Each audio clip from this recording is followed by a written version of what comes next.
record the fireworks scenes is quite simple.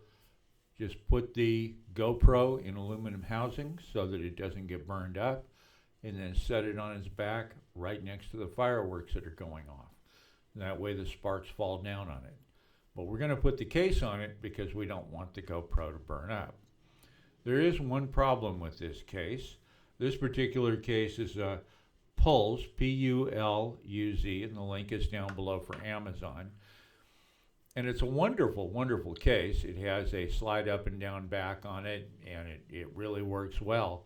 But it weighs 0.43, and the camera itself weighs 0.42. So if you got the camera to really enjoy the lightweight and ability to move around, suddenly you're doubling the weight by adding the case to it. So I only use this in cases where I really need to protect my GoPro.